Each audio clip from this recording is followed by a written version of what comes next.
La réunion d'aujourd'hui m'a vraiment aidé à bien faire la part entre les paroles de l'homme et celles de Dieu, et à voir la différence entre l'œuvre de Dieu et le travail de l'homme. C'est tellement capital pour que nous puissions reconnaître la voix du Seigneur et accueillir le retour du Seigneur sur terre. Les vérités que Dieu Tout-Puissant a exprimées révèlent tous les mystères et nous permettent de croire en Dieu d'une manière claire et lucide. Ah, c'est comme si les nuages s'étaient dissipés et que je voyais le soleil. Rendons grâce à Dieu Tout-Puissant. Amen. Il y a encore une chose que j'aimerais éclaircir. Dieu Tout-Puissant exprime des vérités pour accomplir son œuvre de jugement des derniers jours. Mais comment fait-on l'expérience du jugement et de la purification de Dieu? Pourriez-vous nous faire part de vos expériences sur le sujet? Je me posais la question, c'est justement le point que je suis en train d'étudier. S'il vous plaît, nous voudrions savoir comment on fait l'expérience de l'œuvre de jugement de Dieu Tout-Puissant dans les derniers jours. Oui, s'il vous plaît, nous aimerions vous écouter. D'accord, merci d'avoir abordé ce sujet complexe. Je vais vous parler de mon expérience après avoir accepté le jugement et le châtiment de la parole de Dieu Tout-Puissant.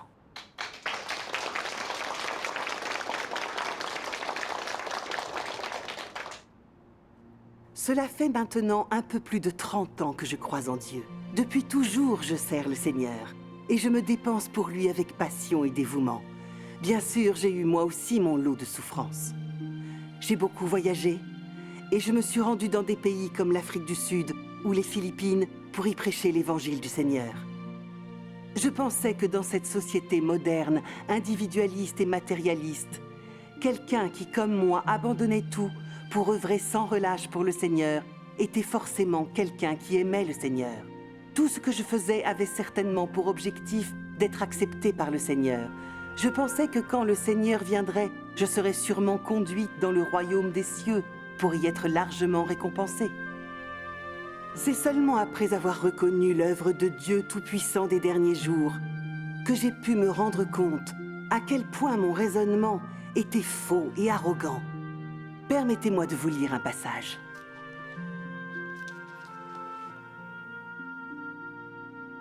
Je vous dis ceci.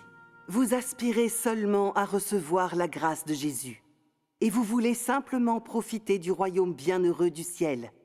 Pourtant, vous n'avez jamais obéi aux paroles de Jésus, et vous n'avez jamais reçu la vérité exprimée par Jésus quand il revient dans la chair. Votre fidélité n'est qu'en parole.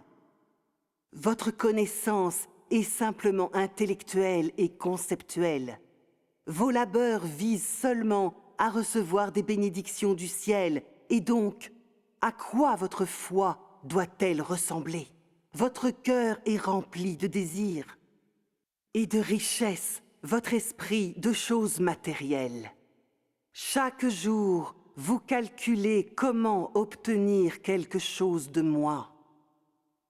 Évaluant la quantité de richesses et le nombre de choses matérielles que vous avez reçues de moi, chaque jour, vous attendez toujours de recevoir plus de bénédictions afin de pouvoir jouir encore davantage et même mieux des choses dont vous pouvez jouir.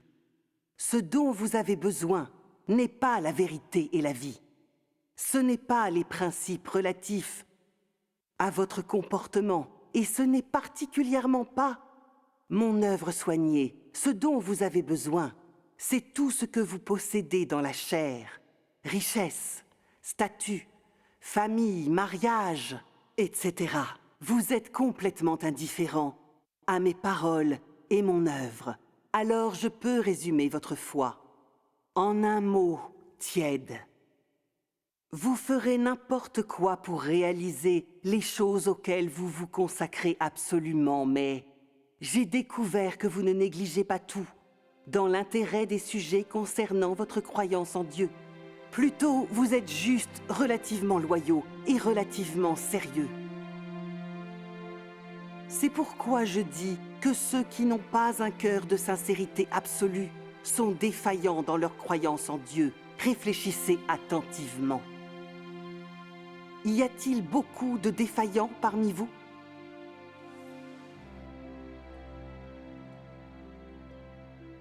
La parole de Dieu a transpercé mon cœur. Elle est plus pénétrante qu'une épée à double tranchant. C'est grâce à sa parole que j'ai compris qu'en fin de compte, je croyais en Dieu uniquement parce que je voulais recevoir sa grâce et ses bénédictions. Ce que j'avais dépensé, abandonné et souffert, je ne l'avais pas fait par amour pour le Seigneur.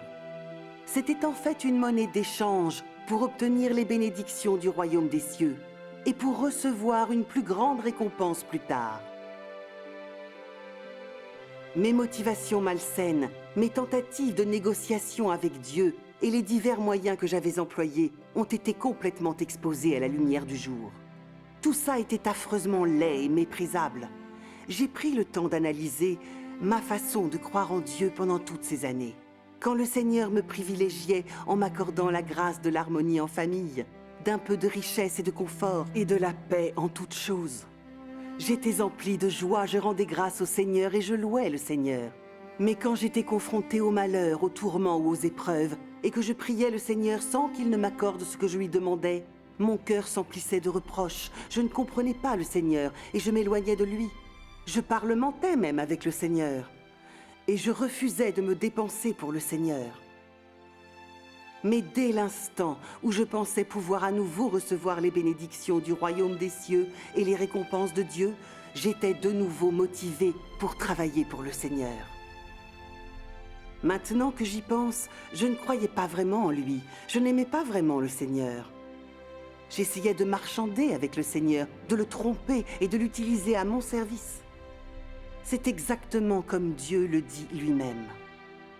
L'homme me cherche quand il est en douleur, et il regarde vers moi dans les temps d'épreuve.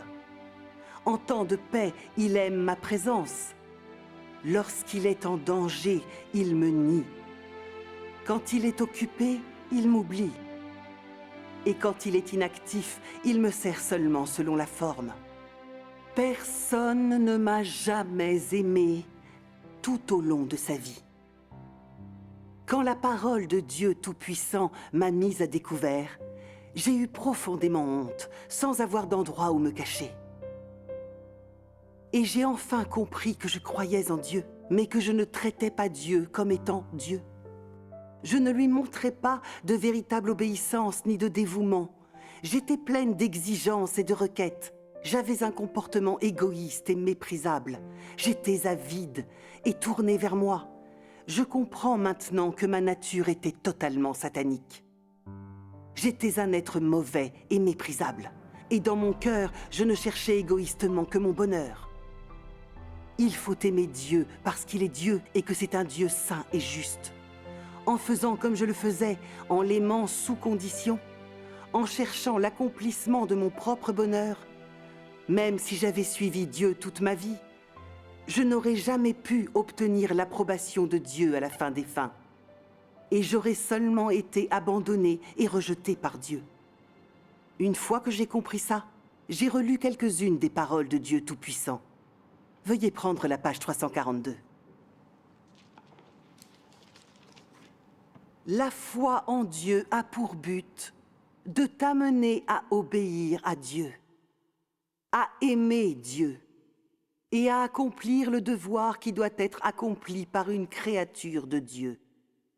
Tel est le but de la foi en Dieu. Tu dois avoir une connaissance de la beauté de Dieu, savoir que Dieu est digne de révérence, que Dieu accomplit son œuvre de salut pour ses créatures et les perfectionne. Cela est le minimum que ta foi en Dieu doit posséder. La foi en Dieu est principalement le passage d'une vie dans la chair à une vie d'amour de Dieu, d'une vie au sein de la naturalité à une vie dans l'être de Dieu. C'est de quitter la domination de Satan et de vivre sous la garde et la protection de Dieu. C'est d'être capable d'obéir à Dieu et non à la chair. C'est de permettre à Dieu de gagner ton cœur entier, de permettre à Dieu de te perfectionner et de te libérer du tempérament satanique corrompu. Les paroles de Dieu Tout-Puissant ont vraiment éveillé mon cœur et changé mon point de vue erroné sur ma quête. Dès ce moment-là, j'ai senti un changement dans ma foi en Dieu. Obtenir la grâce de Dieu et sa récompense n'a plus été le but de ma quête. Au lieu de cela, j'ai fait attention à rechercher et à pratiquer la vérité en toutes choses, et à remplir mon devoir selon les exigences de Dieu. Je m'intéresse donc à manger et boire la parole de Dieu attentivement. Je me suis harnaché à connaître Dieu et à me connaître également, au travers de ses paroles et de son œuvre. Et j'ai accepté le jugement et le châtiment de Dieu. En faisant l'expérience du jugement et du châtiment de Dieu, j'ai eu accès à une certaine compréhension du tempérament saint et juste de Dieu et qui ne peut pas être offensé, ainsi que de mes intentions erronées et mes impuretés dans ma foi en Dieu, et dans l'opinion et la représentation que je me faisais de Dieu. J'ai développé une aversion sincère pour ma nature satanique qui s'opposait à Dieu et lui désobéissait. Et j'ai commencé à délaisser la chair et à délaisser Satan. Mon obéissance et mon adoration pour Dieu ont progressivement grandi et ma relation à Dieu est devenue de plus en plus normale. Parmi les expériences dont j'ai progressivement bénéficié, j'ai compris que le jugement et le châtiment de Dieu étaient en fait le plus vrai et le plus pur amour et le plus grand salut pour l'humanité. Toutes ces années de foi en Dieu n'auraient pas pu me permettre d'accéder à de tels bénéfices. Tout cela m'a été apporté par l'œuvre de jugement de Dieu Tout-Puissant des derniers jours. Gloire à Dieu Tout-Puissant, qu'il en soit remercié. Amen. Amen.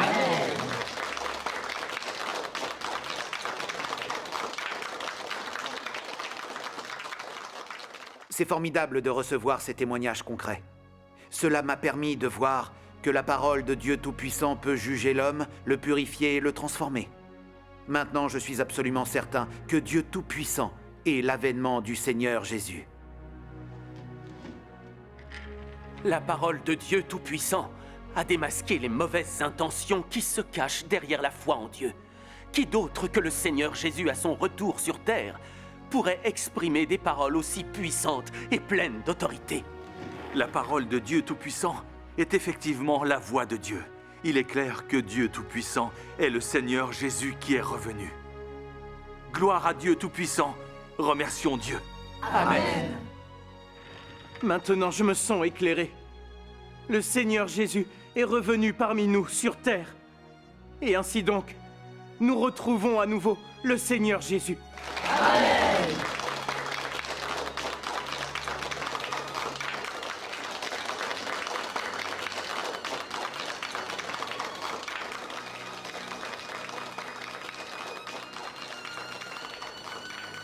Seigneur, je vois maintenant ton apparition.